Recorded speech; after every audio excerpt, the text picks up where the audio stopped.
Attention. Welcome to the Different Spectrums podcast. We dive into the wild world of mental health discussions.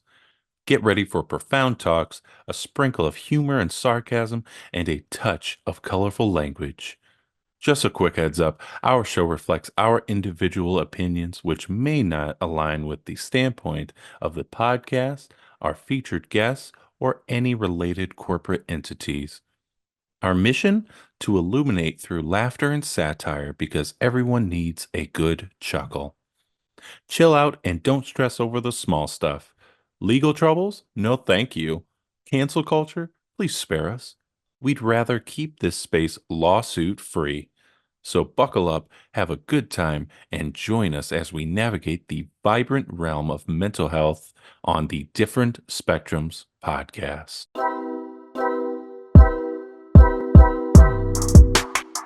Hey everybody, we back again. Hey, we're back and we're live. I'm Spencer, your co-host, and of course we have our licensed clinical therapist, Nas. Dr. Nas. 3D printing WWE shit for the last 5 days. Seems happy as pigs and shit right now, Dr. Nas. Nice. Of course, remember, don't take us too seriously. Or do. That's completely up to you. There you go. Also, don't forget to run up those likes for us. We'd really appreciate it. All right. So today, we are actually going to be doing part of the documentary that came out last year called America's Team, The Gambler and His Cowboys, that follows Jerry Jones from when he got the team in like 89 to when, they won their Super Bowls and today. So we're mainly going to be focusing, though, on Barry Switzer, who was the coach right after Jimmy Johnson, and Charles Haley. They're both on the Cowboys. But what we really wanted to focus on was, especially with Barry, like his story from when he grew up to him being a coach, and then also helping guide Charles Haley and other players to not only a Super Bowl, but to also be better people. So not only, were they winning on the field, but also he was just trying to teach them to be better men. And he took more of a relaxed approach than his predecessor. So we're going to be talking about bipolar disorder. We're going to be talking about coaching. We're going to be talking about father figures, all those different things that really make us who we are today. Nas, anything before we get into the show? Yeah, trigger warning before you get into the scene. There will be a mention of suicide, so that should be noted. You're going to hear a traumatic story with Switzer and his mother and some substance abuse. Which will lead us into a great talk about who he is as a person and how he showed up in the documentary. And we'll get into some bipolar disorder. We'll take it from there. I'm excited to talk about this. We haven't talked about this type of thing in a while. This is a different type of story. Born in trauma, helped out. So this is a great story. And then Spencer said they won some Super Bowls with him too, right? Oh, they won one. They won one. Was it one or two with Jimmy? Two. It was they won two with him. They were going to do a three-peat, but then, Jimmy got fired. Or he left. I'm sure they go into what happened, right? Yeah, they go. This is the 6th episode, and there's only 8 episodes, so they go into a lot of different things. Okay. It's a great watch for people out there. Like, even if you're not football fans, this is a great watch because they talk about so many different things, as well as like this is kind of like The Last Dance, but football. Yeah.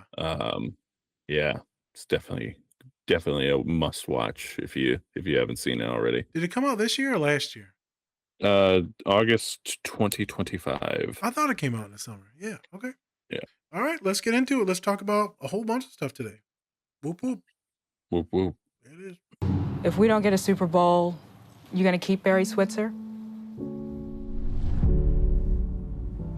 Get him in here. No, I hear you. Hey, I know that. Hey, Look at you. You look 86 fabulous. years old. Have you been taking shots? Shit, no, I don't do that. I just keep it there. I never have. Viagra? No Viagra. First thing Barry said was, I walk in, I see Jimmy's picture on the wall. Yeah. I don't even see mine. First thing he said. In order for me to talk about Barry, I have to go to what he is. That's before I was coaching the Cowboys. Barry is the most real coach or maybe person that I've ever been around. I'm not an actor. I'm honest. I'm candid. I'll tell you how I feel. You might not like it, might not accept it. And with all of his story, everything behind him, I knew he could lead us to a Super Bowl. I grew up in a little town, South Arkansas. When you grow up in the 30s of South Arkansas, there's no amenities. Black or white, you live the same way. You lived in a shotgun house 150 yards off the road. Being a bootlegger, Daddy sold a lot of whiskey from there and sold in a dry county. So we were persona non grata for the community. And my mother lived in isolation. She had no friends. She was a beautiful lady and valedictorian, but she took a lot of barbiturates with whiskey. I was in college playing football at Arkansas and came home that night. I was lying in bed up in the front room, and she came in there and her eyes were glassy. She'd been drinking and wanted me to kiss her goodnight, and I turned my head away and told her, I just can't stand you to see you like this. I said, I'd rather you be alone and I never see you again and know that you were well and sober. I heard a shot. I ran out there, I picked her body up and carried her inside and put her on bed. That was before my senior year in college. And I lived with that guilt for, I thought I was the one that pulled the trigger. You know, in life, you're handed one hand. You can either fold it or play it out. I decided we'll play the sumbitch out and see how you do. Yeah. I always took that attitude and tried to pass it on to those around me. Hey, I'm proud of you. You did a hell of a job. Like, really did. Really covered the hands well all day. Barry coached with love, and he meant it. That was a beautiful thing to watch. Emmett Smith is the toughest competing sumbitch ever. Charles Haley is the best defensive end. Those players on that Cowboy team would run through locker room walls for him. He loved them all, especially Charles Haley. Charles Haley, you know, he's bipolar. If you're not taking his medicine, you know, he obviously could be a problem, because I would always ask, you had your medicine today, Charles? Cut this shit out, man. Y'all can't get us this cash, man. Cut this shit out. Cut it off, man. Cut it off, bro. Okay, well, it's gone. We'll throw it away. My whole life, I didn't want people to get close to me. I kept everybody at arm's length. If somebody got too close, I'd just fight them or something to become their enemies, because I didn't want anybody to know what I was going through, what I was thinking, and I never asked for help. I allowed my bipolar to dominate my life. Jim Miles, Kevin O'Neal protege, little skinny bitch over there. He's a racist too. Say whatever you want, Charles. Kevin O'Neal, the dumbass trainer, threw my dominoes in a trash can, and guys had spit tobacco all up on him. And he says, I told you not to play dominoes in there. So I hit him. And then I tore up the training room. I could see myself standing there watching me, kicking stuff over. And then all of a sudden, it came back to me, holy shit. I said, I just hit this man, my career is done. So I put my clothes on and go home. 1 second. Charles didn't show up for practice. Coach? Told her secretary, give me his address. I got in my car and drove over there. I pulled up his house, walked up there and rang the doorbell. I don't just let people in my house, so he's standing in the door, right, and I come to the door and I'm blocking the door. He pushes me out of the way. I'm going, hold up. hold the hell up. You know whose house this is? And tell me, get your ass over here and sit down. And he goes, you know you was wrong. And he just stares at me. I said, Charles, what the hell's wrong? He said, Coach, you're the first coach that's ever come to my house. He said, man, you're a fool, you're an idiot, and you're a dumbass. But you know what? We all make mistakes and we need to move forward because it's not about you, it's about your teammates. Charles came and told me I was wrong, Coach. I said, Charles, I need you to be a leader for me. We can't win without you.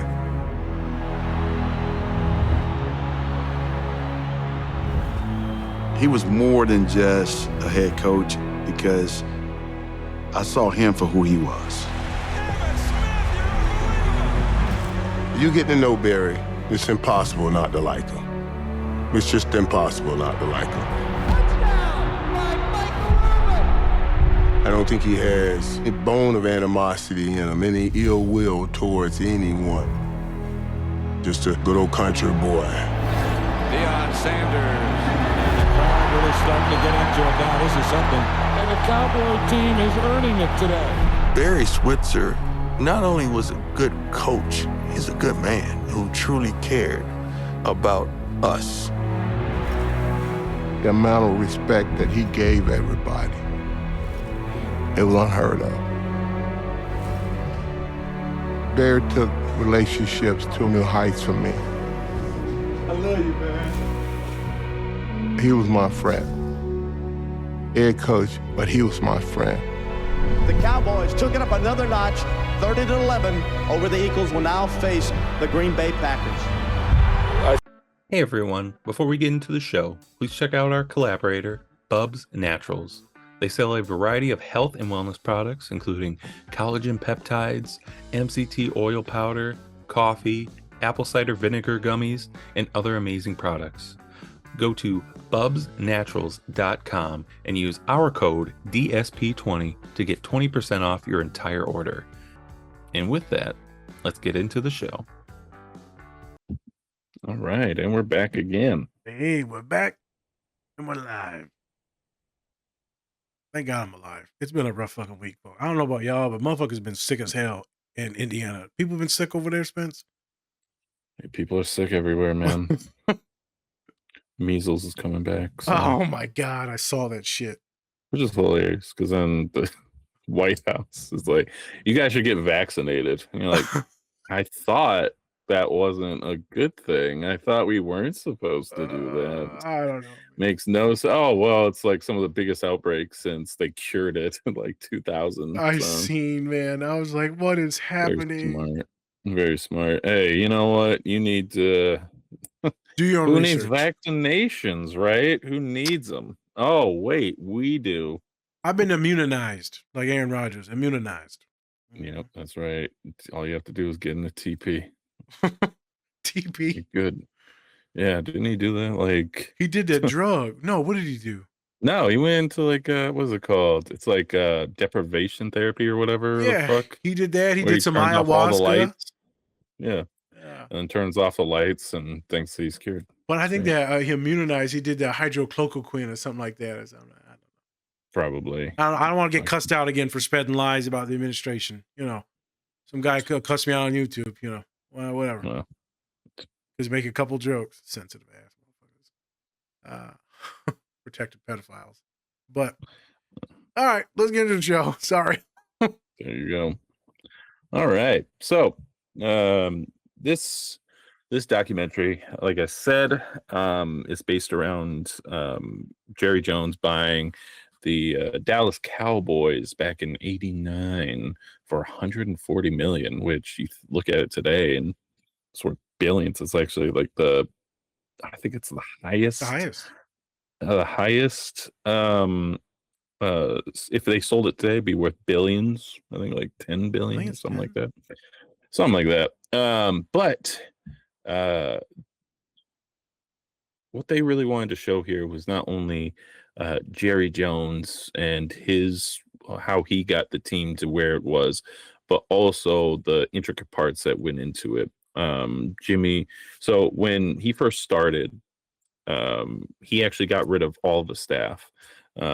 So he got rid of the coach, he got rid of the whole staff, and he actually brought in his family. And they had no experience in sports marketing, all that stuff, but they were like, you know what, Jerry, he had a background in marketing and sales, and he was just like, I'm going to do this thing, and we're going to do this ourselves. And then he brought his friend, Jimmy Johnson, from the University of Miami, and they decided to build this team together. And they, when they got to the draft, they drafted Michael Irvin, who was a baller at the University of Miami during that time. And apparently he had like 14 siblings or something like that, something crazy. It was like double digits. So I was like, holy shit, dude. And so he was bringing that, and they talk about his story and the things that he went through.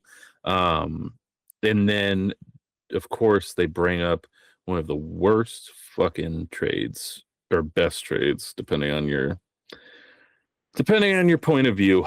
So it was the Herschel Walker trade, where they traded us to Minnesota. They traded Herschel Walker to Minnesota for 5 players, and the deal was that if they cut those 5 players, they get 5 picks in the draft.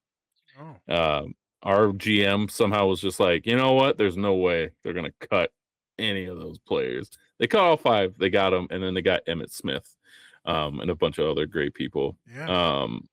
And so then they go on.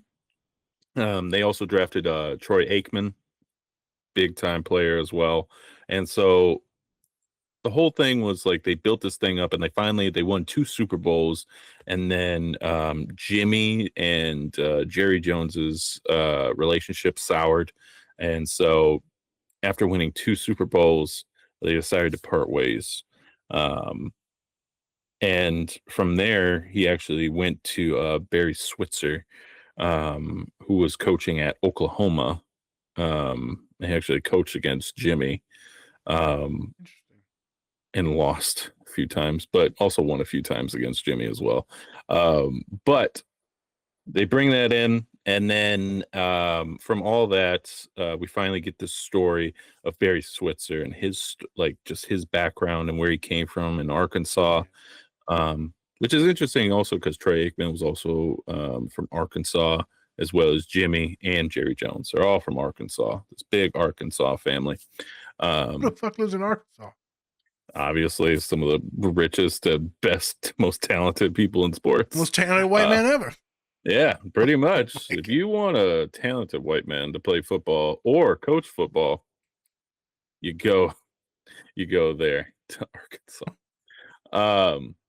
And so it was a big transition between Jimmy and Barry, because Barry was a lot more lenient when it came to training, when it came to just yelling at players.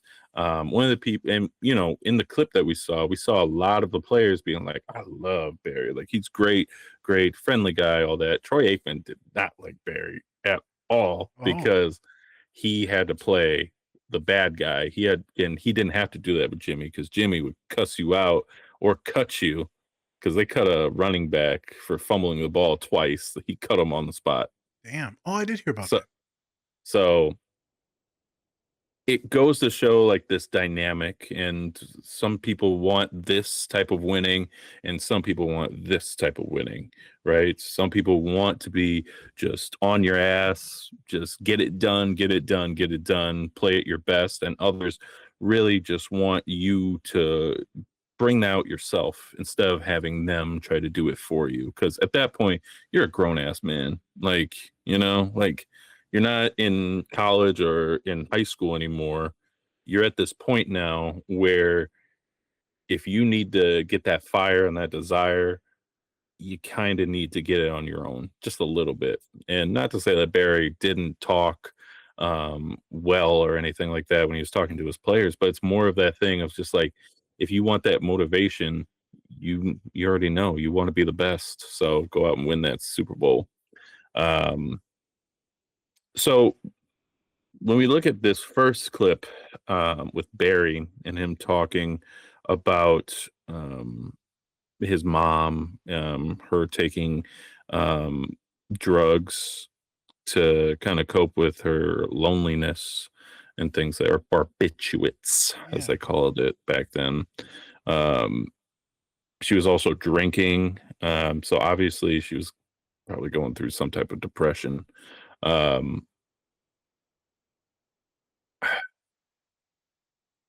Especially back then, you just had no out. Like there was nothing you could really do. Like, to be honest, when you'd have like those coping mechanisms, like all you have are those things because you couldn't go to a therapist in fucking Arkansas in the 60s, 50s. No. Who knows? Yeah, barbiturates. Yeah, it's a central nervous system depressant derived by some barbiturate. It's used as a sedative. So that'd be like taking this shit that all these other people be dying on, the Ativans and the fucking.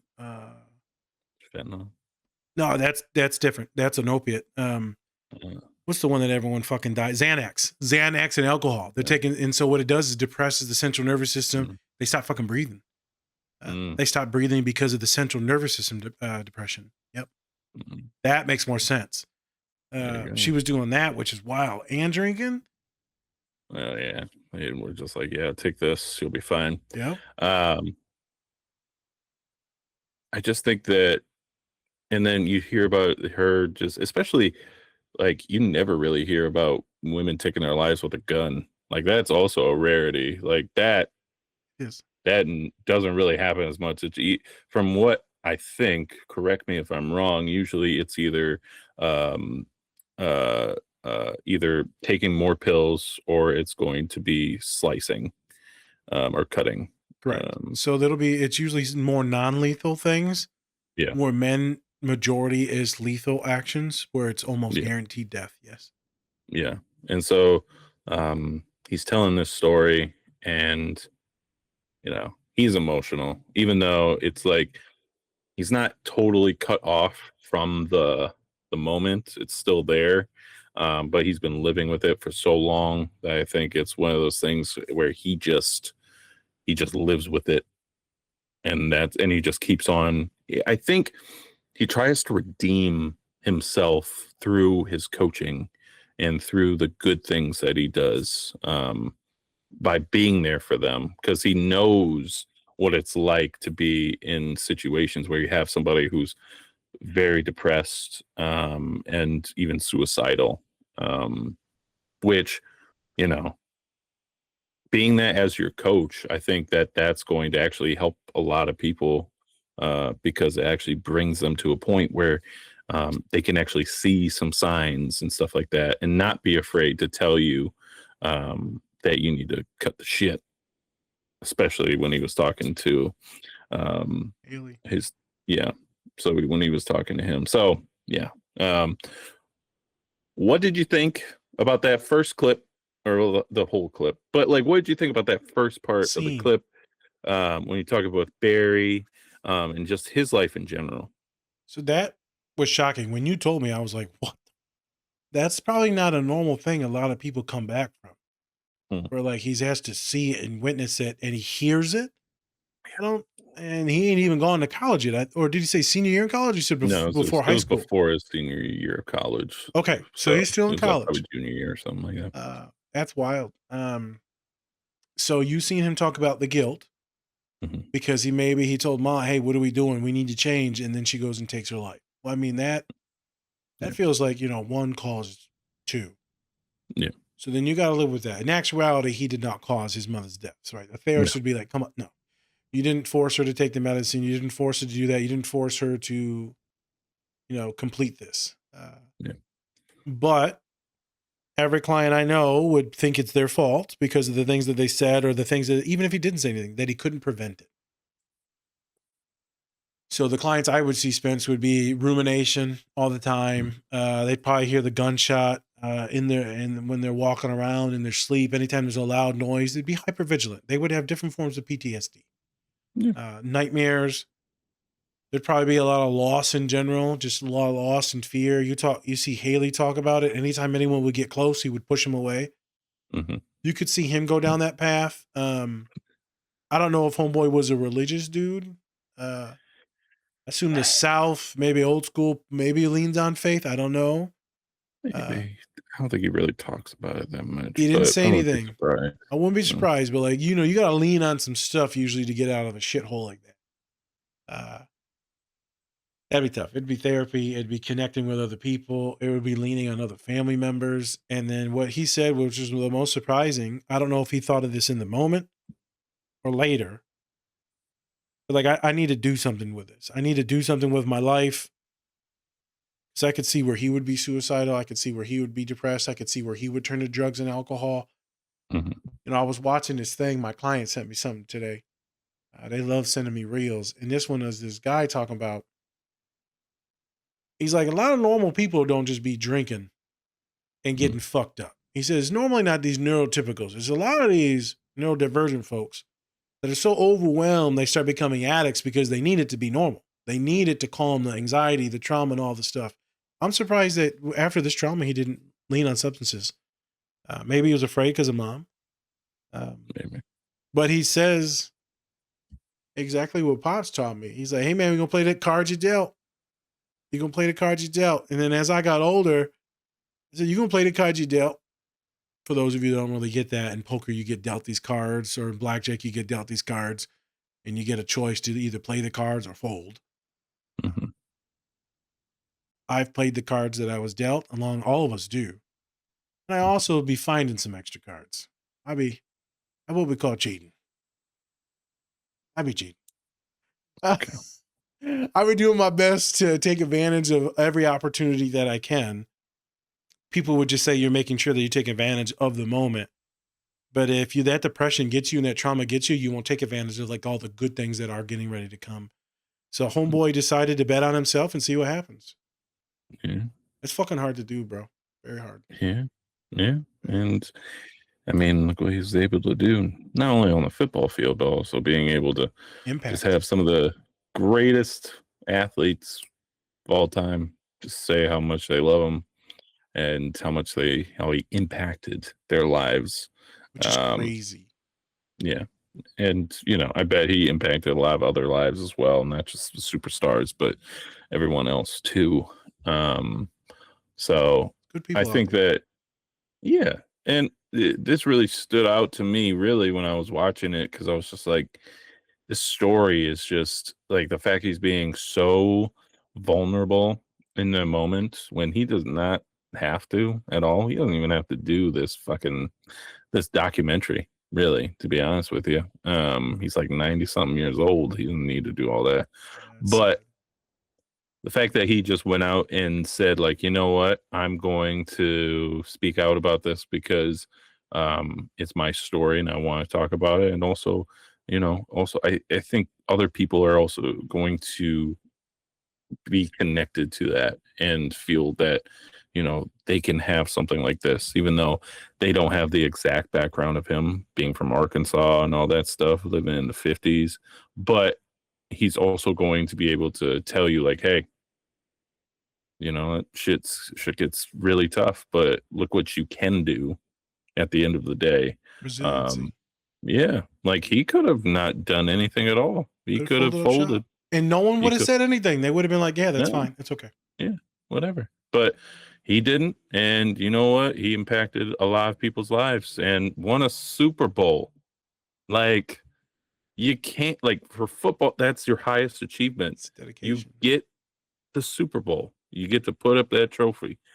And, he could have just folded his hand, but he decided, no, I'm going to keep on going and see what happens.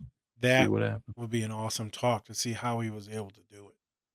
Yeah. What kept him going when he felt down, depressed, sad? Who knows? Maybe football was a distraction. I just saw something about the coach that won the Super Bowl, that McDonald. They said that he went and talked, and he said, I'm going to be honest with you guys. He said, I seen my kid maybe in total this year, 30 minutes in total. Yeah. I'm like, yep, it's it. You're in there working. This football team becomes your family, and you could see how he treated his family good. Yeah. Yeah. So, the next part is actually with Charles Haley. I liked how they wove it, like just they connected it very well with Barry, and then going into Charles and the things that he did. So Charles, he already won 2 Super Bowls by the time he got to the Cowboys, right?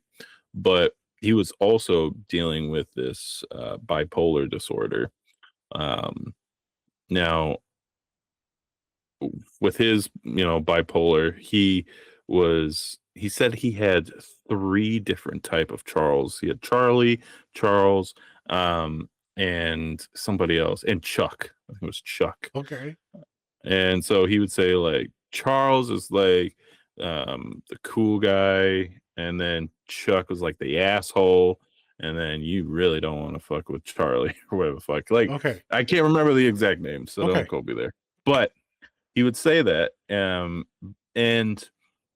during his time at the 49ers, he pissed on the like owner's desk, like, so he would get traded, like like that's fucked up. But luckily with him, he's really taken accountability for his actions, and he's really grown as a person from the time that he was at the 49ers to now, and he's able to talk about these things, especially about being bipolar. But with Charles, like it could be an instant, and you could just like go off, as we saw in some of those clips, and in one clip where he actually punched a trainer, even though he was a dickhead anyways. But he did do that, and then you saw that Barry was the first coach that ever went to his house, because no other coach would do that. No other coach would. They're just like, let Charles be Charles, let him do it. Motherfucker ain't gonna beat my ass. Shit. I'm not gonna even try to go. Not that there. big motherfucker. But I don't think that with Barry's experience with mental health and his experience with just players overall, I don't think any other coach would be able to do what he did. Nope. And tell him like, hey, you need to cut the shit, dude. All right. You messed up. You messed up. So you have to be apologetic. You also have to, make sure that you are getting better. And not a lot of coaches even today won't be doing that. Like, they don't invest as much as Barry did with his players. With Barry, he saw like signs that not only are you like, he saw his potential, but he also saw that like he is needed for this team, and they can't win without him. So not only are you getting him to be loyal to like the coach, but he's also just like, this team is my family. Like you were saying, it's like, this is my family. So I really want to make sure that I'm not bringing down my family while we're trying to achieve our highest goal again. And then he also talked about, Charles also talked about cutting people off, just, because he didn't want anybody to get close. I would also assume because he just didn't want to get hurt as well. So he just does all these things to get people to go away, so that then he doesn't hurt them, and then vice versa, then he doesn't get hurt as well. So that's what I was Charles thinking. Haley.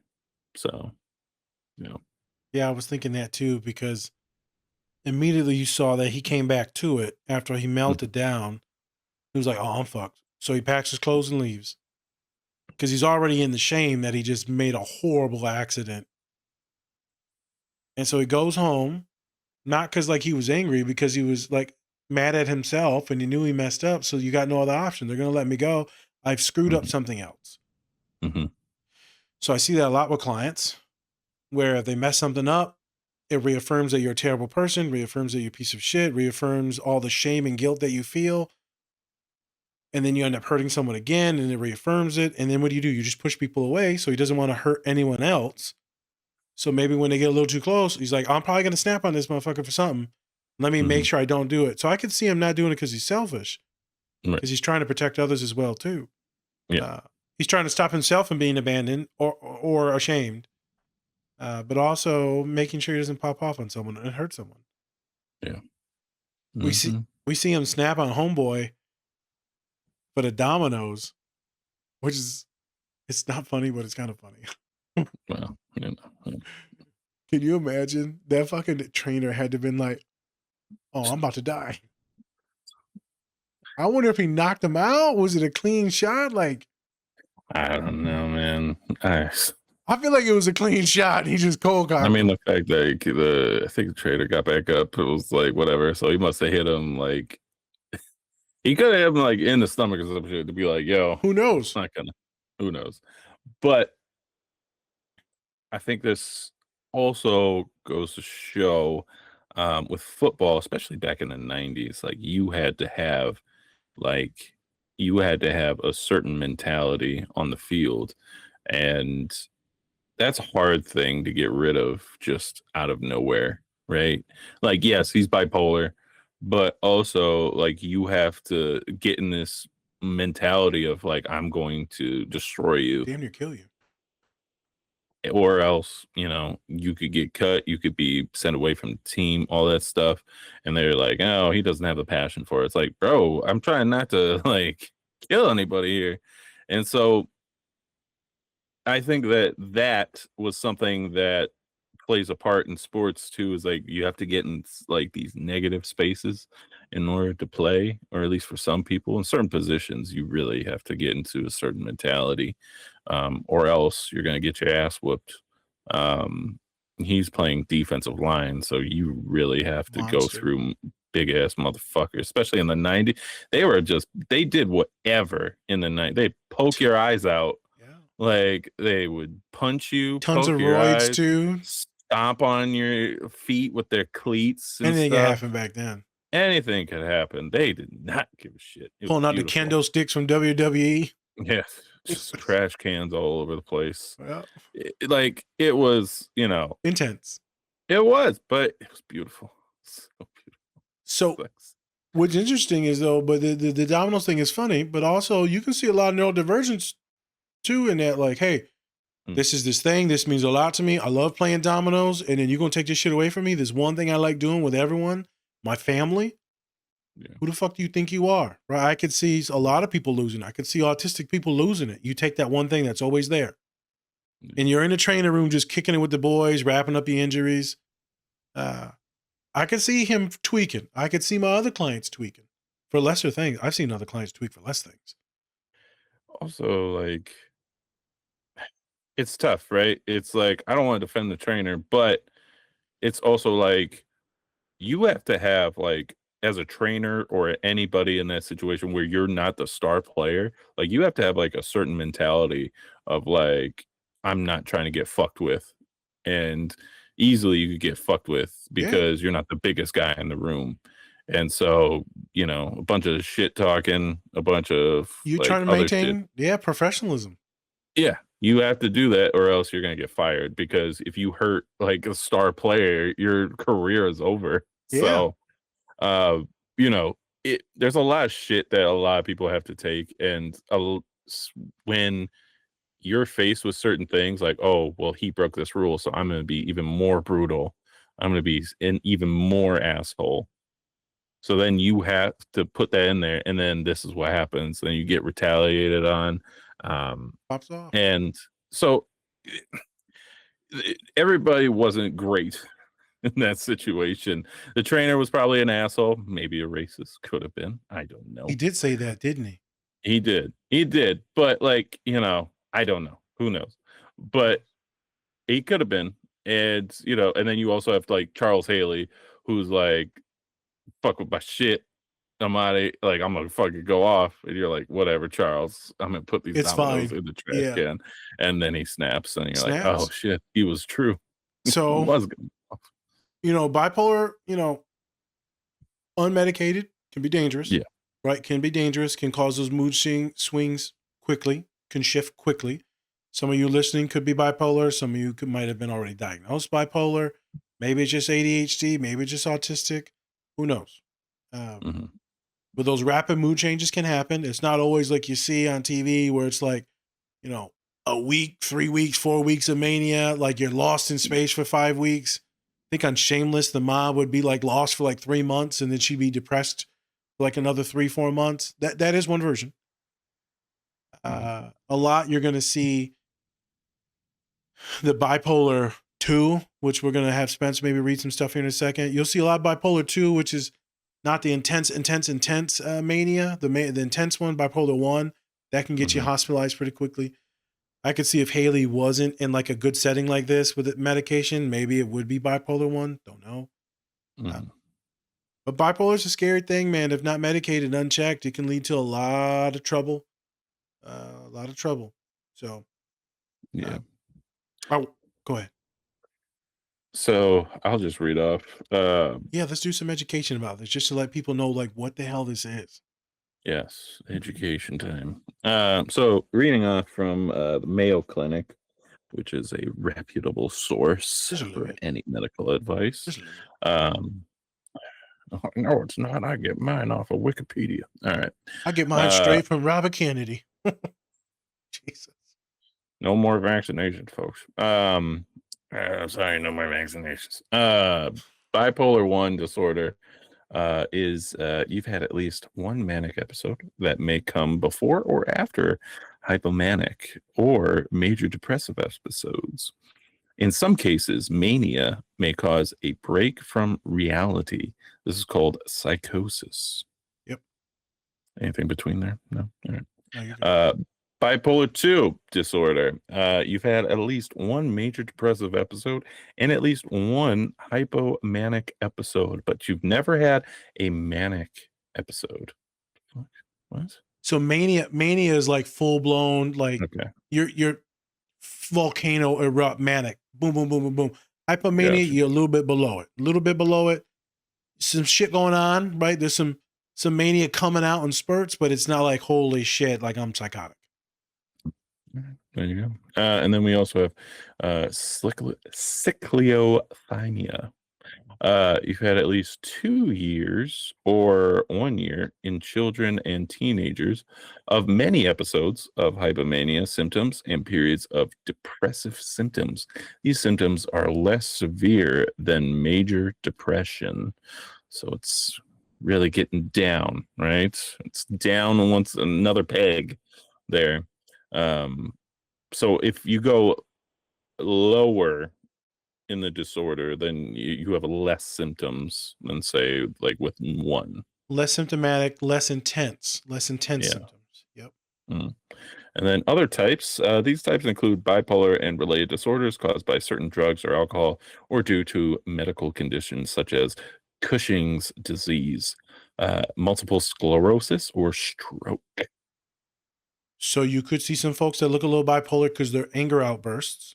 So when you got certain patients, they can like present some symptoms. When you got folks that have traumatic brain injuries, they can start having some manic-like symptoms as well too, anger and depressive symptoms. It's known to happen. So the reason why I want to do this is because I don't think we've talked about bipolar in a very long time. Yeah, if we have fully. I think didn't we have we had a client that was bipolar. Yep, she was. I guess she was bipolar, so I think we talked about it then, but probably not talking about like the symptoms or the disorders themselves.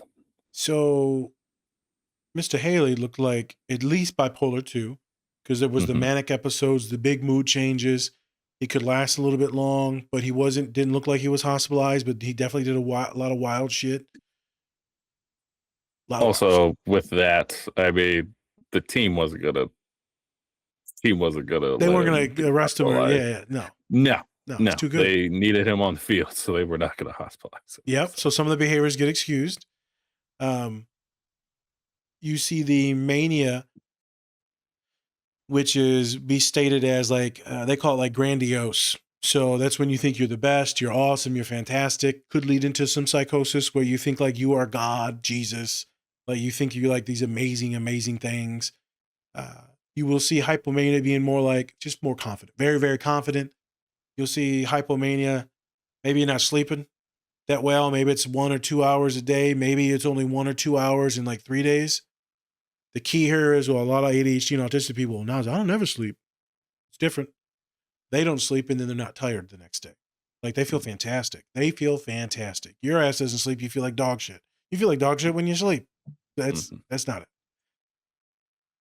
The next thing is you'll get clients that spend a lot. So they'll be very crazy with their money and not like, hey, I'm just going to buy all this shit, my ADHD autistic ass, and buy all these like Legos on Amazon because I'm not paying attention to my wallet. No. They're blowing cash. They're going on crazy trips that they can't afford. They're maxing out credit cards. They're stealing money from like friends or family members and then using that to go on a vacation, possibly getting in trouble with the law. They could be very, very impulsive and doing some illegal activities, stealing, theft, crazy shit, breaking and entering, whatever it is. You'll also see, not all, some, an intensive sex drive. So you're talking like not just having sex with like, a couple times in a day. You're talking about like multiple people throughout the day, continuous. So heightened. Everything is heightened. You could experience some of those symptoms. You may only experience 1 or 2 of those symptoms, but it usually lasts over a certain period of time. The real mania, that's usually, like we said, hospitalized. Cyclothymia is, right, you're ebbing and flowing. It's mild, the ebb and the flow. Just think about it like that, where you're not too high, not too low, like Spencer was saying. Some of my clients, they wanted to bring this up because they'll get diagnosis bipolar, Spence. But in actuality, it's like more autistic. Well, Naz, they're not sleeping, but she feels like shit. She's not sleeping because she's anxious about all this other shit that she's doing. Well, she's real irritable because if you're bipolar, you're irritable and you're anxious. And I was like, well, she's irritable because she hates all these dumb motherfuckers at work. And all these people keep messing with her. That's why she's irritable. And, well, now, I think they're bipolar because they got this sense of self and they can't really identify these emotions, but they feel like they're like smart and like all this shit. I said, well, a lot of my kids you're dealing with is smart as shit.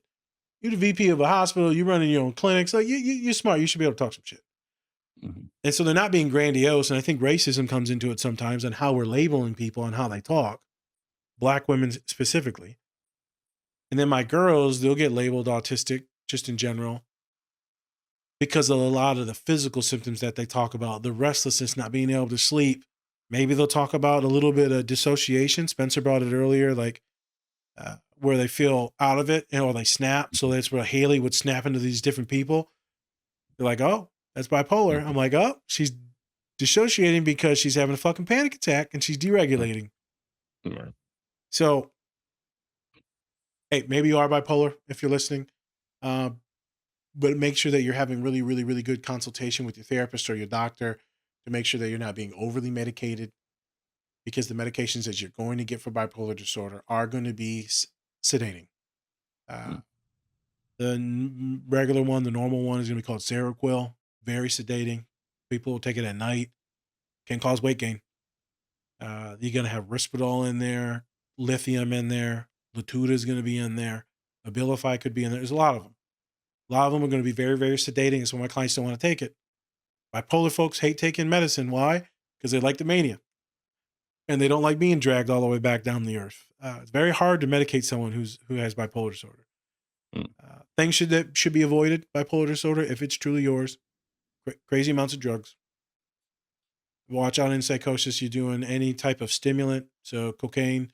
If you're doing anything like weed, it could cause psychosis in general, could cause a manic episode. Drinking's not as bad. Still bad, not as bad. If you're on medicine, it's bad.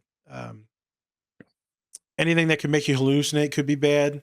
Obviously, fucking meth is terrible for it. I've seen patients go fully psychotic and have a full-blown psychotic episode that were bipolar. I think meth can do that in general, but for bipolar, don't fucking do it. Yeah. It can trigger a lot of things. Here's a crazy one. Not crazy, but at St. Mary's, there was a couple folks that were bipolar, and my supervisor, Dr. Ruth, would be like, you got to watch it for the spring. I said, why the spring? Because the sun starts coming out. And a lot of folks that are actually bipolar, when they start feeling good, everyone starts feeling good, it'll shift them into the mania. And then that's when some more of the wild stuff starts happening. That's when they start like losing sense of self and reality. Or they would go on vacation, Spence, for like winter break. They would go home to Texas, California. That good sun would hit them. They get manic as shit. Come back to school crazy as hell. Yeah. I don't mean crazy, it's derogatory. So there's a lot of things that can cause it. If you are using the SAD lamps, so the seasonal affective disorder lamps, that can trigger a manic episode too because of that sun rays getting into the eyes. So if folks are bipolar, don't use those. Everybody else can use those. Don't use those. Just make sure you're in good consultation. I just don't want you to be over medicated and overly sedated, overly tired. If there is some mood instability because you're autistic, ADHD, there's some anger that comes out, it's fine to take a low dose of these. Low dose. Again, not a medical doctor. I'm just letting you know what I've learned from other doctors, the medical professionals, and what my clients have experienced. I'm not giving any personal advice, just trying to give education on a topic that's never fucking talked about. Manic depression is a tough one, but it is livable with the right medicine and the right therapist. Avoiding drugs. So I think maybe it's happened less throughout the years, but something that's happened a lot, even with me sometimes. I'm just like, what? When it comes to people saying someone bipolar, but really they have like a personality disorder or something like that, what's the difference between like a personality disorder versus like being bipolar? Fucking fantastic question. Thank you. Yeah, that's fantastic. So the bipolar disorder is, I can hear other people yelling at me already. It is going to be a neurological thing. It's a biological thing that is happening. The neurology, bing, bing, boom, is gone, right? It's instantly heightened into the mania and then boom, back down to the depression. So you're seeing the neurochemicals fluctuate in the brain. The personality disorder, now you're seeing deregulation. So what you're seeing is now, it's more like, I love you, I hate you. It could cause some personality disorders, some meltdowns, autism, ADHD, borderline personality disorder. It can look like bipolar disorder because they're shifting so quickly. Right. So like people would call my mother bipolar because she'd be like, come home, she's chilling. The next thing you know, she's like literally trying to murder you and beat your ass. And everyone say, this bitch is bipolar. She's bipolar. She's bipolar. It's personality disorder. Most of the family was. A lot of alcohol and drugs. So the person's ability to regulate emotions is not there. I could see people saying that my father is bipolar in some of the ways that he can teeter on sanity. Again, that's deregulation because the neurodivergence vastly different. So technically that's neurological as well, but it's not a shift in neurochemicals, Spencer, where the other one is. This one is going to be a shift in aggression, anger, something was taken from them. Like Charles Haley. Let's say that that was just an autistic person. That's not going to be neurological fully. That's going to be a little bit more of deregulation because their favorite thing was taken. Right. What you're going to see this pointed at a lot is borderline personality disorder. I'm not an expert fully on that, but I have lots of clients that deal with it and live with it. That is going to be different because you're going to see the I love you, I hate you. A lot of interpersonal issues, a lot of conflict, right? You're going to see maybe some self-harm in there. You're going to see a lot of hatred of themselves and some manipulation.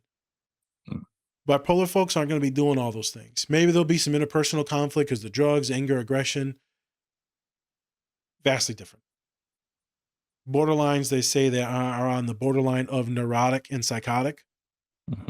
I'm also starting to think that a lot of borderlines out there are actually autistic folks. Don't fully quote me on that, but when you start looking at it, and all your clients are like, I'm borderline. I'm like, I mean, you're autistic as shit. So I think that's mostly what we're looking at here. Right.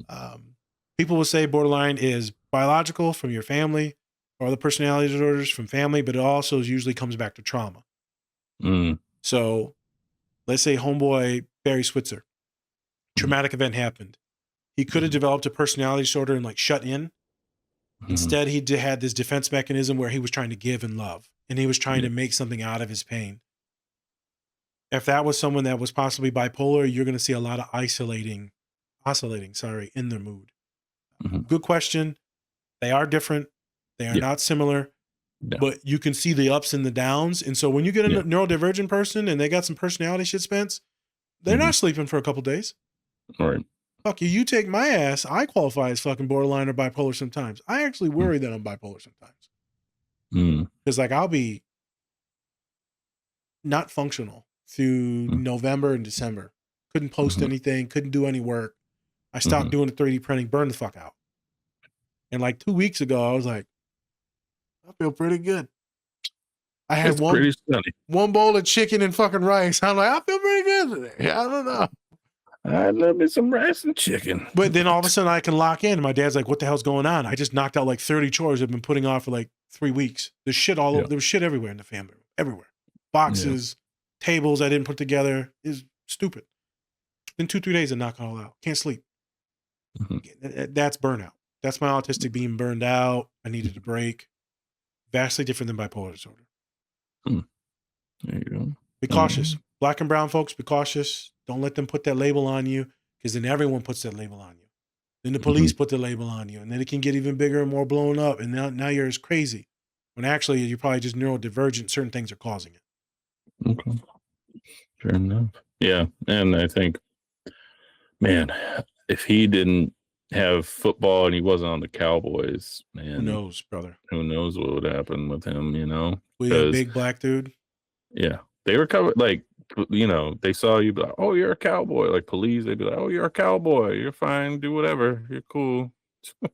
Get away with whatever you want, which didn't help him. And then we saw that at the end because Michael Irvin got in trouble, like with his whole thing and all that. A lot of them got in trouble during that time. Like after they won the Super Bowl, everything kind of went downhill from there. Popping off, having a good time. Yeah, too much of a good time. Yeah. You watch that shit, you'll be like, oh shit, they were having too much of a good time. Even I'm gonna go back to what you just said though. Even if you didn't know that he was bipolar, but let's say they did. Yeah. There's so many services at his disposal. Doctors, nurses, trainers, everyone's checking in on him all the time. And he was still popping off and tweaking at times, but still a lot of care. A lot of folks out in the real world, Spence, they got the medicine, that's it. They forget the medicine. They no one's checking. No one's checking. So he's really lucky that he got that care. Yeah. And also, I mean, during the 90s, man. Medicines, I guarantee you, were shit. Yeah. Shit. And then also possibly misdiagnosed, because they said, like, he said now he's like Barry, he said now he's bipolar. Yep. He said that now. You don't know that in the 90s. Who knows? Probably you're bipolar. Probably when he was not. younger. Who knows? No. No. I don't know where he's from. I think he's from the South. No, he's not from, I don't know where he's from. Let me see real quick, actually, where. Yeah, bipolar is and he said he was a shameful thing, man. My heart goes out to anyone struggling with bipolar or any type of mood disorder. It sucks. Charles Haley is from Gladys, Virginia. Virginia. Okay. Virginia. So black as hell back then in Virginia. Well, still black as hell.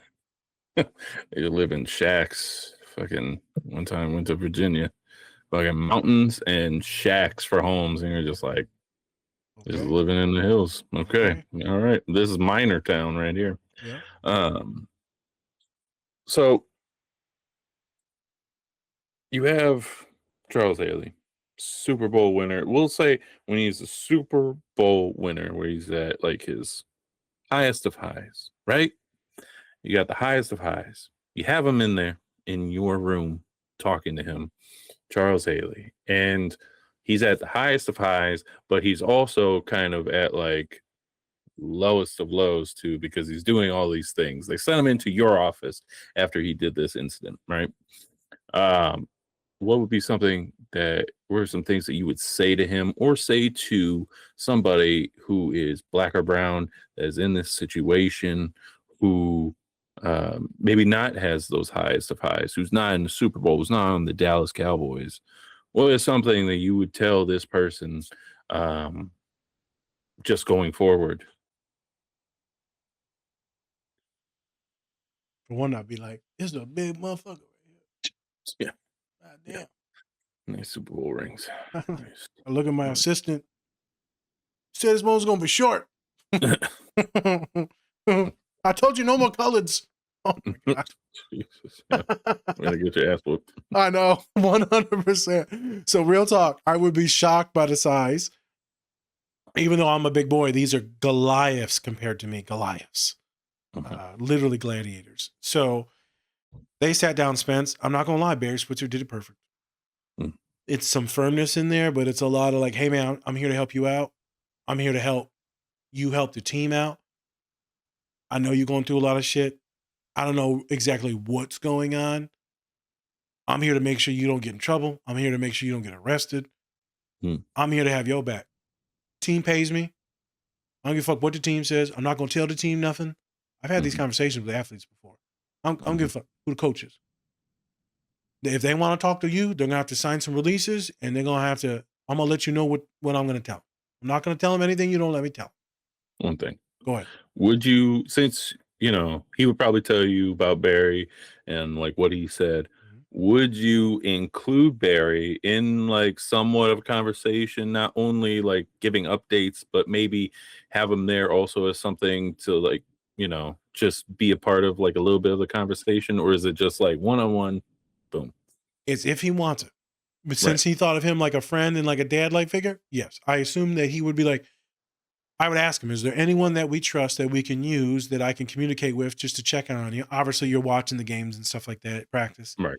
So I would assume he would be in his safety plan, his network of like humans that we trust. I would see if any of the athletic trainers were good that he trusted, or if it was the strength and conditioning coaches, like we had Sager come on. A lot of people trust him. A lot of people love that man. And so there's always someone that you're like connected to. As we know, the strength trainers are usually the most connected person in athletic teams. And I would make sure that we had really good boundaries set. I'm not snitching out for nothing. I don't give a shit what you've done. I've said a lot of jokes before. I'm like, hey, man, I've done some crazy shit, though. And I'm not going to be surprised about anything that you say. I don't give a shit what you did. I'm trying to make sure that I help you get to the next place. If that's another Super Bowl, awesome. If it's that not you being incarcerated, I'm trying to make sure you don't kicked off the team. Hey, but I want to get kicked off the team. Okay, I can find other ways to get you kicked off the team, brother. You ain't got to punch nobody. You ain't got to be pissing on no one's table. And I would start with that. I would try to build a bond saying I'm not a spy, because that's what they're going to think you are, is that you're a spy for the coach. And then let them know that, hey, I ain't telling no one nothing. I'm not snitching you out. I'm not telling the parents nothing. Just me and you, homie. Because he's already said he don't trust nobody. Right. It's already paranoid.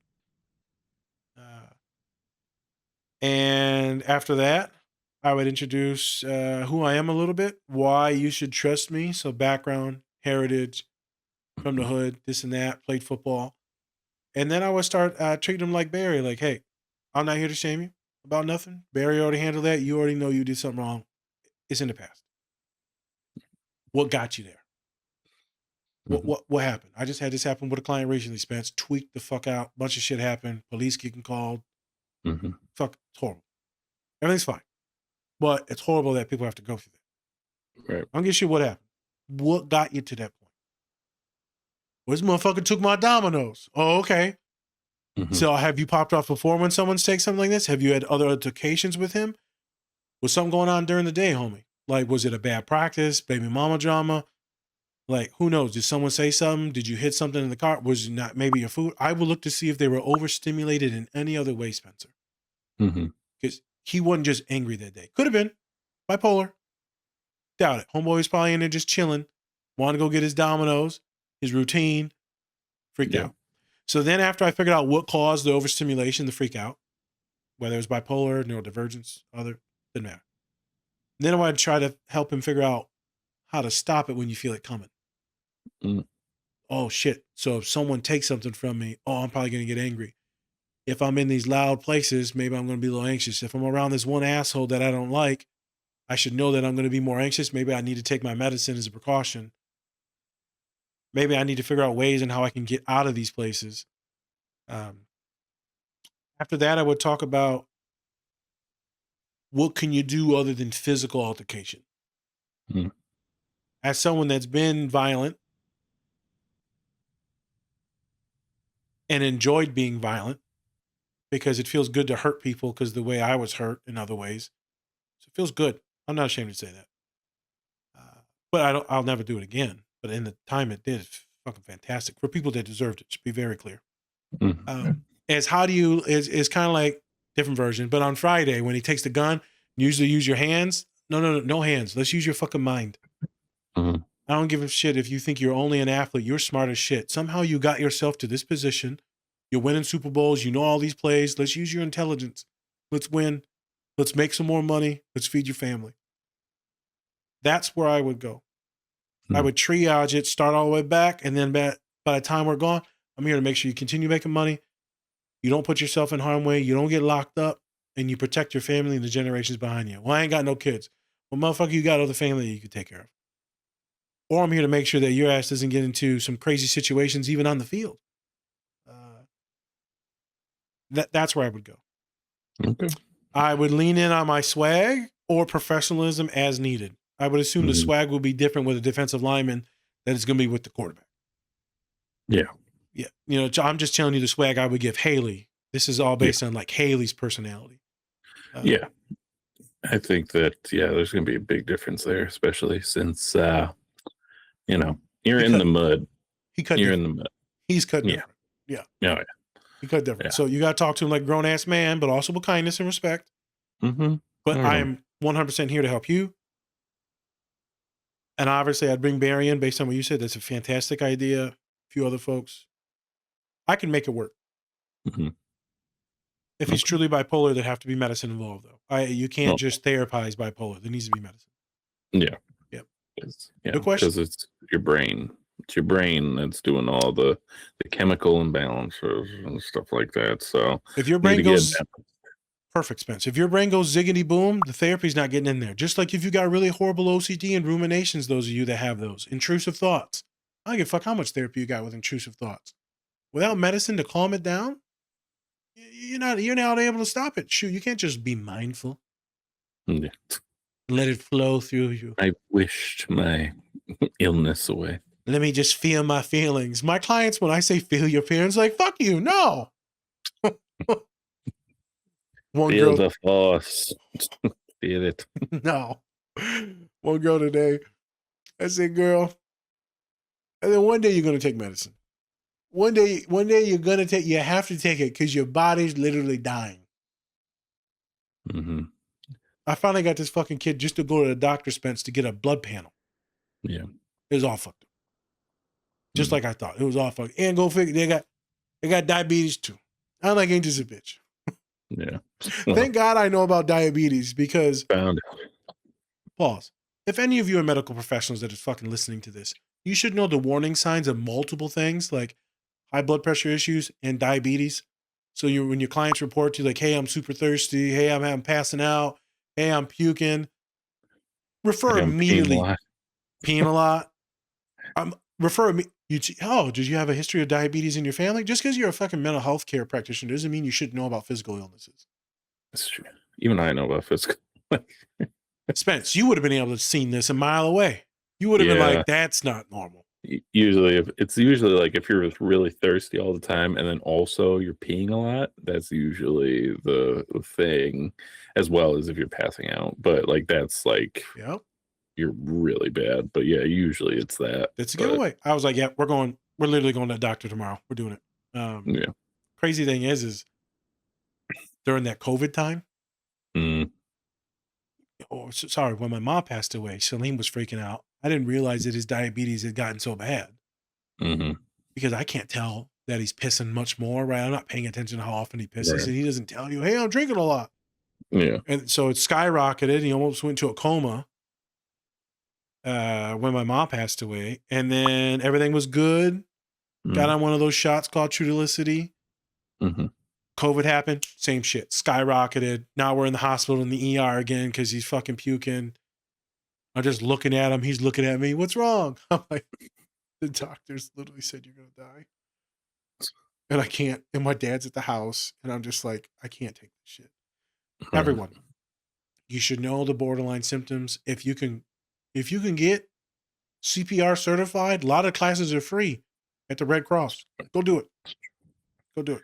It's true. I've been wanting to do that, and I probably will at some point, especially after little nephew and his condition and what his parents had to go through and stuff like that. It really kind of opens your eyes, and you're just like, dude, gotta do this. It's not. Trust me, those classes aren't as easy as you think. Like you don't. Oh, You're no. like, oh yeah, I know how to do it. You don't know how to do it. No. No. Red Cross does most of them for free. If not, a lot of them are pretty inexpensive. Everybody, if you want to Yeah. check into that, it can really help save some lives. Yeah, get certified. Random PSA. Yeah. Yeah. Go get certified. Remember that, folks. Where are we going now? That's a good question. I think we were talking. We didn't even finish talking about Coach. Yeah, we got to go back to talking about Coach and how he loved his players. Yeah, he just loved his players, man. He put all the hurt and sadness into coaching and loving his players. I think also the one thing that I remembered from the documentary about Troy Aikman and him was that also when he was coaching in Oklahoma, he was very just like outspoken on people's asses and stuff. And then once because then he got into, and then he stopped coaching for a while, and then he came back to the Cowboys for coaching. And by that time, he was just like chill, right? And so we say like some of these things that people can't change, but sometimes life just makes you change either for better or for worse. Mhm. And in this case, it looks like it turned out that he actually turned out for the better, because like everybody loved him. Everybody wanted to do whatever it took to make sure that he got the respect that he got because Jimmy Johnson got tons of respect from his players, but a lot of people thought he was an asshole, right? Yeah. And from there, he didn't get the respect at first because they were just like, oh, anybody. Well, because Jerry Jones said like anybody could come into this team and coach him to the Super Bowl and win it. And so he had that on him, but he took all the criticism, all the media, everything, and just was like, I'm going to coach my way, and we're going to go to the Super Bowl and we're going to win it. What a guy, Barry Switzer. I would like to bring up, there's so many good people in the world. Mm-hmm. Right? There's so many good people. I was talking to a lot of clients recently, and one of them, we was in group therapy, Spence, and he said, we were talking about all the horrible things that have happened in Minnesota, and we're talking about everyone's shit and all the pedophile shit's coming out with the Epstein stuff, and no one's doing nothing. Mm-hmm. And one of the girls goes, well, we should just all move to Mars. And the boy goes, wherever there's humans, it will be trash. I was like, yep. And then after I backed away from that, like that toxic ass feeling where like we're going to fuck everything up, which I do believe is true, I said, there's a lot of good people everywhere. Like you'd be surprised. You go on these trips, you go to different places, and you realize that not everyone's trying to kill each other. Like there's a lot of good folks. There's a lot of good folks in our day-to-day lives. And then I asked all the kids, though, I said, do you think you're a good person? And I know they all struggle with that. One of the boys, autistic, asked, well, what's your definition of a good person? Oh, man, here we go. You're making this shit too complicated. He's like, I'm just saying, like, I don't feel like I'm a good son. Am I a good person? Or so then we had to get into the nitty gritty of what is the operational definition of a good person. Right. And one of the boys was like, this is too much. He said, do you feel like people enjoy you? Do you feel like you traumatize other people? Yes or no? He's like, no, I don't traumatize anyone. He's like, you overthink everything? The boy's like, yes, you're probably a good person because you think too much. It's like, I love autism. It was like, shut up. Cheers. The reason why I bring this up is, man, there's some good souls out there, and I feel like Barry was one of them. Yeah. The way everyone talked about him. Yeah, no, just not saying that he's dead. He's just one of those good souls. It's like he was good. He was good when he was here. Rest in peace. Yeah. Don't rest in peace. I know. I'm just saying he was like a good dude. It also reminds me of that podcast we did a long time ago on the Mighty Ducks on that shitty ass coach. Yeah. And then Bombay took over. Coach Bombay. Same type of vibes, right? I mean, yeah. You can't fake, and you can't get people to lie about everything they said at Barry. So this is what I'm trying to tell people that are neurodivergent, like loving, caring people. You can't fake. being an asshole, and an asshole can't fake being a good person. Right. Like, when you walk in the door, like, oh, this motherfucker, this is a good guy. Yeah. Charles Haley let him in the house. Well, technically, he forced himself in the house, but he could have threw his ass out. I mean, he could have. Like, let's be honest. Physically, he could have. But there was a trust. And also, there was, in a way, a discipline in his head. Like, don't fucking hit the coach. So, there is. Like, there had to be There's a some discipline restraint. in there. Like, there had to be a little bit of restraint. Be like, all right, I'm not going to punch this dude in the face Hey, trying to get into my house. But, he had enough respect for him to where he was like, I'm going to hear you this is a out. good man. I'm going to listen. Yeah, good guy. You're not Barry gonna fuck Switzer. over a good man. And if he was bipolar, not saying that he isn't, he's bipolar, but I don't think it was a manic episode when the dominoes thing got thrown away, because he would have been tweaking Right. still, but maybe not. I think it said it was the next day he didn't go to practice, but I don't know. Maybe it was that day. I don't It know. was the same day. I think it was the If it was the same same day, there's no way it was a manic episode, Yeah, unless it's 'cause, called like, rapid cycling. But I don't think he's a rapid cycler. yeah, because they said like, as soon as they like punched him and destroyed the trainer's room, did he go was to- like, "I'm out. Correct. I'm out." So you usually go to the training room before practice, after if Yeah. injuries. Okay, yeah. Again, Barry's fantastic. I Yeah. love seeing people like that. I love acknowledging that people like that exist.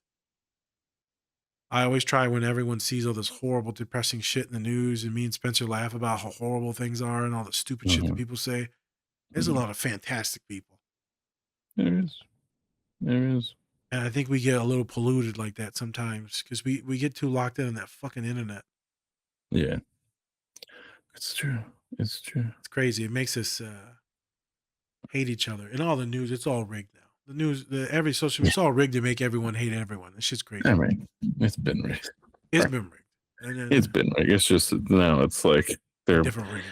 not hiding it as much. They're just like, fuck it, like whatever. Crazy. They're just gonna let it all hang out. Good people still out there, folks. Yes, good people still out there. Even Barry old-timer. Switzer. And Charles Haley was a good person too. Let's not get it twisted. Oh yeah, no, Charles, very good person. Like, he is a huge advocate for mental health, especially for the NFL and just football players in general, which is amazing. He's done a lot of great things. He's, I think, atoned for some of the things that he's done. That's not up to me. That's up to the people that he messed with. But he really grew as a person and became somebody you look up to, especially when it comes to mental health in the game of football and just in general. So, and he's in the Hall of Fame. So, and I'm pretty sure his Hall of Fame speech, he was crying and everything like that. I haven't watched it, but I bet he's just emotional as hell in 100%. that. So That bipolar, man, any mental health related issue, and I'm sure he got trauma in his life. It poisons you. It isolates you. A lot of us are good people, man. The world just fucks us up. Mhm. So shout out to anyone that's going through mental health related issues, severe mental health related issues. Take care of yourselves. Take your meds. Yes. Take your meds. Go to the doctor, Go to the doctor if you can. therapist, all that. Yes. If you Hey, can afford it. for those of you that are above 30 years old,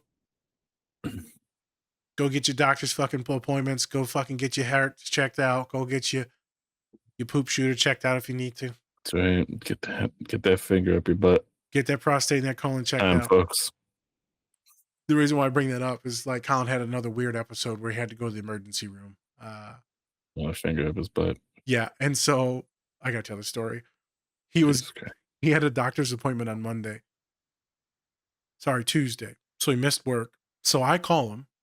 Mhm. I just call him, hey, and the baby's there. I said, how's your poop shooter doing?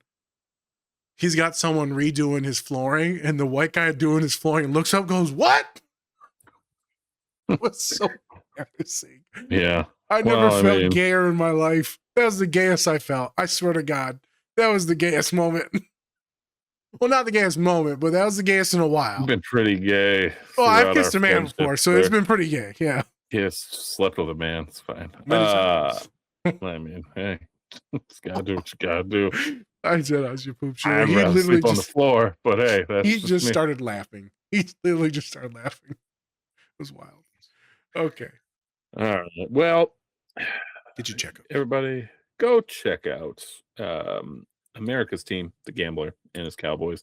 It's a great look into the Cowboys and what they've become, the team of the 90s, America's Team, as well as you get a great look into Jerry Jones and a bunch of other great people.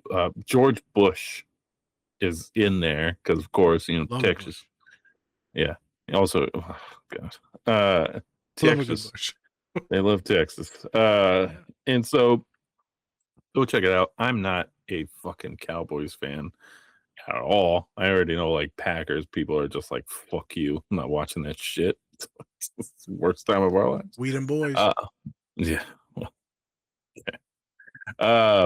So go check it out. It's actually a really great documentary, and I actually put it up there with The Last Dance. Nice. They did a great job with filming as well as like the music. They did an awesome job with the music, just like in Last Dance. So please go check it out. It's an 8-part series, but it's gonna fly by like it's nothing. So with that, I'm Spencer. That's Nas, Different Spectrum Pack. We them boys. All right, everyone, take care of yourselves. All right, fucking DJ Khaled. Fucking no, that's what they call. No, don't they say for the Cowboys, we them boys? Yeah, we them boys. How about them Cowboys? Well, there's that. They also say we them boys. Who has said that? We them boys, because they always say, "Who you guys still dem boys? Dem boys, the Cowboys." It's a thing. I've never fucking heard that. Well, you don't watch the Cowboys. Neither do you. I fucking love the Cowboys. Why? Tony Romo, Dak Prescott, Ezekiel Elliott. Dak fucking Prescott. I've been a fan since day one. I don't know why. Enough. I know why. Yeah, you're not gonna. To be as a show it. I love as a person, he's awesome. Yeah, as a Walter Payton. Well, he's had some good years. Well, they show the year where they're like about to they're like, oh my God, is this the year they win the Super Bowl? And it's never the year. Then they lose against the Packers because of NFC. Small promo, and then we'll say the thing. But if you want to see a really good podcast, when you see Dak Prescott and his brother talk about his other brother's suicide, right? That shit is fucking devastating to watch. But yeah, Cowboys. Fucking Cowboys fan. Ever since Romo, bro. Did you like Romo? Before we go, were you a Romo fan? No, I didn't. He was better than Brett Favre. Why would I like him? He was throwing that bitch. He was bagging groceries. I hope Lions Nation just really shows how much of a fucking sellout you are. He didn't even win anything. It wasn't a sellout. I know, that's the problem. You don't even like a winner. like a good loser. At least I like my team because I'm from there and we lose all the time. Bro. You know that. But all my teams lost this year, bro. The I Cowboys, the Colts, the Lions. I just got fucked so bad this year. Bro. Stop picking loser teams. I don't know. Go with the Seahawks. Sam Darnold. Even Tampa Bay lost. That's like my dark horse team. Yeah, well, Tampa Bay? What the fuck were they going to do? I like Mike Evans. I know, but like that's the problem. Mike Evans was on his last leg. He was literally limping. He literally has no hamstrings left. Literally. I know. Yeah. He's done. I've been picking him as my first string receiver for like 10 years. Oh my God. He's like, I still see it. Yeah. He still got it. All right. We the boys. Whoop whoop. Much love, everyone. Take care of yourselves. Bye. Or don't. That's up to you. Nope. Not gonna do after that poster. We the boys.